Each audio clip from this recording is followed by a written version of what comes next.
Halo Bapak Ibu, saudara-saudari sekalian, lovers and haters. Salam cerdas Indonesiaku. Jumpa lagi kita pada kesempatan kali ini.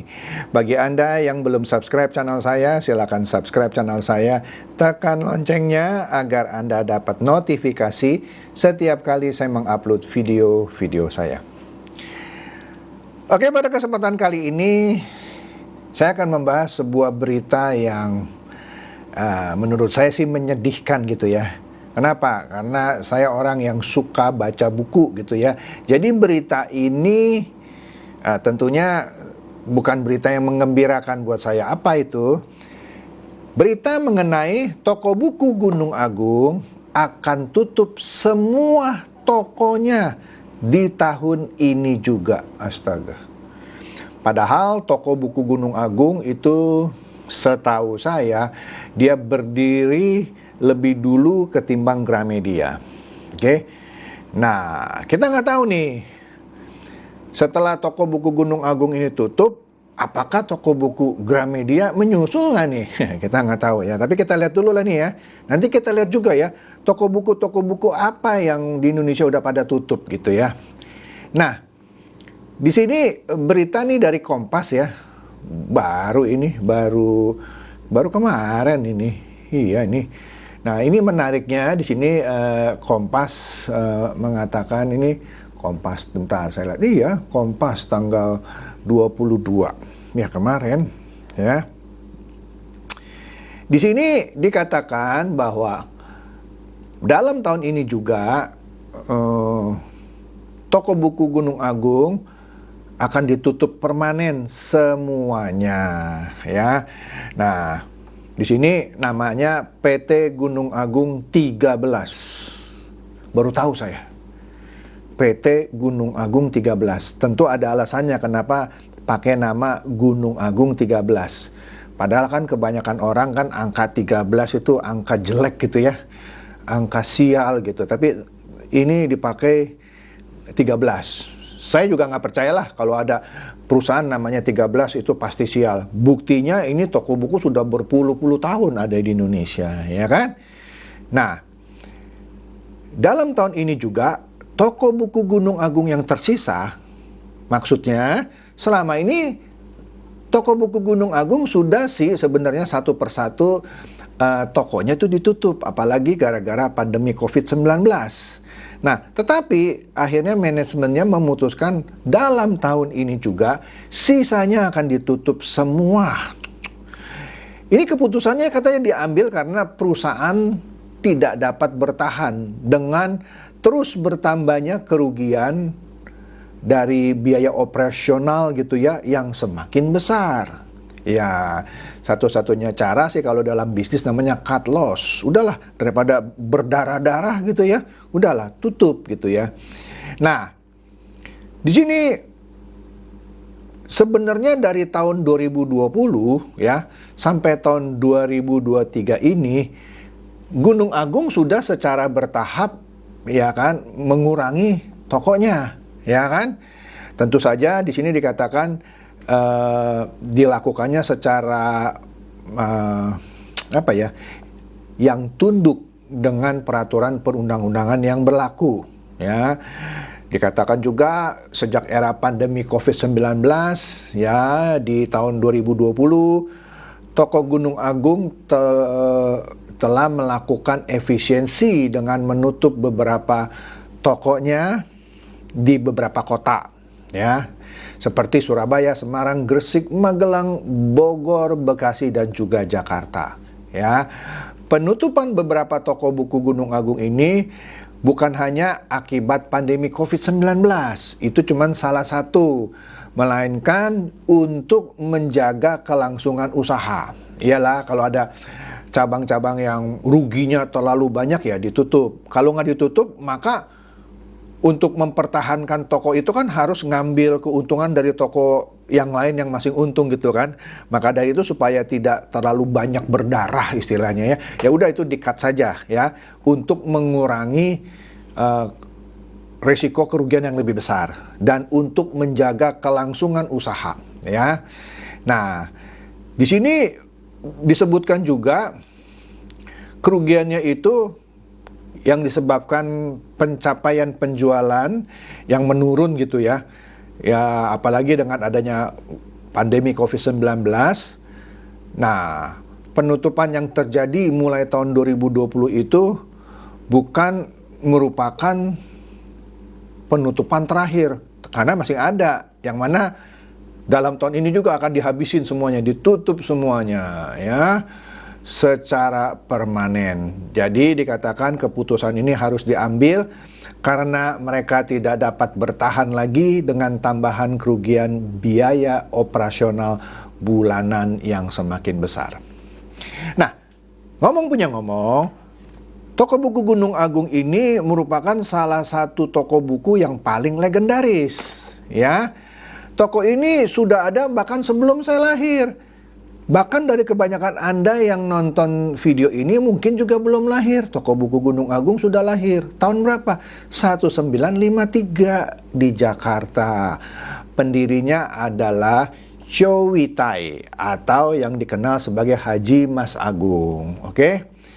Nah, ini toko bukunya itu dimulai dari kawasan kios kecil lah ya, di kawasan Kuitang. Ya, sekarang masih ada sih ya Kuitang ini ya. Nah, kemudian setelah sekian tahun outlet toko bukunya tersebar di berbagai kota di tanah air ya. Toko buku Gunung Agung cukup dikenal masyarakat luas dengan cabang yang berada di daerah pusat-pusat pembelanjaan ya. Dan juga jual alat-alat tulis, alat perkantoran dan sebagainya ya. Jadi pada waktu jayanya toko buku ini disebut sebagai pusat penjualan buku yang terbesar. Ya, nah tapi terakhir toko buku Gramedia menjadi yang terbesar ya, karena lebih banyak. Padahal toko buku Gunung Agung itu duluan lah sebenarnya ya. Nah pertanyaannya, bukan pertanyaannya sih ya, tadi sudah disebutkan gitu ya. Kerugiannya setiap bulan makin besar, apalagi setelah pandemi COVID-19. Kenapa? Nah, mari kita renungkan. Berapa banyak di antara Anda yang setiap pagi masih rutin membuka koran? Makin lama makin sedikit kan? Padahal saya itu paling suka baca koran, bahkan sampai sekarang. Saya lebih enak tuh buka koran ketimbang online. Padahal kan udah zaman digital ya. Ah, bapak kuno, terserah. Tapi saya merasa ada sensasi gitu ya kalau buka lembaran koran. Begitu juga dengan buku. Saya tetap lebih suka beli buku cetakan ketimbang e-book yang bisa dilihat di iPad ya atau di laptop gitu ya. Ada sensasi ketika membuka lembaran buku. Apalagi kalau sedang di pesawat gitu ya. Walaupun di pesawat pun kita bisa baca e-book melalui kita punya tablet. Tapi itu selera sih ya. Nah, sadar atau tidak sadar, dunia digital itu semakin lama semakin terus banyak menelan korban ya. Paling gampang koran ya. Sekarang koran cetak ya, kalau Anda mau beli koran cetak Kompas kayak Media Indonesia apapun, bahkan saya kasih tahu koran Republika, setahu saya juga yang versi cetaknya sudah tidak ada, yang ada tinggal versi digital. Yang masih ada versi cetak masih Kompas, Media Indonesia gitu ya. Republika sudah tidak ada yang cetak, dia harus yang elektronik ya. Nah, artinya digitalisasi satu persatu memakan korban ya. Kemudian kalau sekarang juga Anda mencari majalah. Dulu kalau saya cari majalah, cari koran gitu. Kalau koran saya langganan lah ya. Tiap pagi sudah ada diantar di rumah. Tapi kalau majalah dulu tuh saya pulang rumah atau di daerah kantor ada tuh lapak-lapak pinggir jalan yang jual majalah, yang jual koran. Sekarang Anda cari deh, masih ada nggak lapak-lapak seperti itu? Sudah jarang, bahkan bisa dikata hampir-hampir tak bisa ditemukan lagi. Jadi kalau Anda mau beli majalah harus cari tadi di toko buku Gunung Agung atau toko buku Gramedia gitu. Ya, atau di beberapa toko buku lainnya. Nah, inilah digitalisasi yang di satu sisi bagus, tapi di sisi lain itu membuat hal-hal seperti ini. Berapa banyak orang yang gara-gara digitalisasi ujung-ujungnya kehilangan pekerjaan karena tokonya tutup dan sebagainya, ya. Nah, lanjut dulu Dani ya. Ternyata bukan hanya toko buku Gunung Agung saja, ya, yang akhirnya harus mengumumkan penutupan seluruh gerainya dalam tahun ini juga. Sebelumnya juga ada toko buku Kinokuniya, ya. Kalau saya dulu ke Plaza Senayan, ya bukan promosi ya, toko bukunya juga sudah nggak ada di Plaza Senayan, ya. Waduh, saya paling suka gitu, anak-anak saya juga suka gitu ya, kita datang sana, kita bisa browsing buku-buku, majalah ya, kebanyakan di sana buku atau majalah asing gitu ya. Wah, pokoknya suka sekali lah. Nah, tapi coba Anda pergi ke Plaza Senayan sekarang, toko buku Kinokuniya sudah tidak ada di situ. Ya, ini beritanya sudah dari tahun 2021 ini ya. Kinokuniya sudah bye-bye ya, ditutup di Plaza Senayan ya. Jadi yang ada tinggal satu. Nah, di ini Grand Indonesia ya. Grand Indonesia masih ada satu ya. Nah, di sini katanya Kinokuniya ini pertama kali sesuai dengan namanya ya, itu muncul di Shinjuku, Tokyo pada tahun lebih tua lagi, 1927. Masuk ke Indonesia pada tahun 1990 dengan membuka gerai di Plaza Indonesia ya. Kemudian yang di Plaza Senayan dibuka tahun 1998 ya. Nah, Kinokuniya ini juga sebenarnya besar loh. Dia jaringannya sampai ke Amerika Serikat, Australia, dan seterusnya ya. Nah, tapi sayang tinggal satu sekarang, yaitu hanya ada di Grand Indonesia ya. Nah, dia jualnya di mana sekarang, toko-toko bukan tokonya, buku-bukunya lah ya. Masih eksis kan dia ya, tapi dijual melalui online ya. Anda bisa masuk ke Kinokuniya.co.id maupun marketplace seperti Blibli, Shopee, Tokopedia, dan lain-lain ya. Nah, ini juga nih, pemasarannya juga sudah tidak pakai toko gitu ya, harus pakai online. Kalau Anda mau nanya saya lebih suka belanja online atau belanja ke toko? Saya lebih suka belanja ke toko. Bapak berarti orang kuno, nggak suka belanja online. Ya terserah, tapi ada sensasi yang berbeda gitu ya. Kalau kita masuk ke toko buku gitu ya, wah, pemandangannya gitu, ngelihat rak-rak buku gitu ya. Aduh, kayaknya gimana ya? Saya seneng gitu, ketimbang masuk ke website, ngelihat gitu ya. Ya, ini selera saya gitu ya. Begitu juga kalau saya ke restoran, kan sudah banyak sekarangnya semuanya menuju ke digitalisasi. Saya paling males kalau disuruh scan QR code. Pak, ini menunya Bapak scan pakai QR code, nanti Bapak lihat di handphone. 1, 2 ya saya scan, saya lihat. Nggak enak loh. Nggak enak ngelihat di handphone. Saya lebih suka, saya minta menunya deh, bukunya gitu. Nah, di situ bukunya, saya setiap kali buka halaman, aduh ngelihatnya enak gitu. Gambarnya besar gitu ya. Ya tapi ya sekali lagi ya, selera. Mungkin orang tua nih ya, sukanya yang kuno-kuno gitu ya. Saya lebih suka lihat menu juga lihat dari buku. Saya nggak suka gitu pakai handphone gitu ya. Oke, lanjut lagi nih. Nah, di sini sebelumnya selain toko buku Gunung Agung yang sudah tutup permanen, ada juga toko buku misalnya Togamas ya. Togamas ini juga udah tutup ya. Books and Beyond juga tutup. Ada satu lagi saya lupa namanya. Ya, tapi sudahlah, itu sudah hampir 20 tahun tutup. Itu khusus buku-buku import ya. Nah, kemudian hal yang serupa juga terjadi ternyata di luar negeri ya. Kalau Anda sering ke Singapura pasti kenal toko buku Borders ya. Borders ini juga sudah tutup di Singapura. Borders ini asalnya dari Amerika Serikat ya.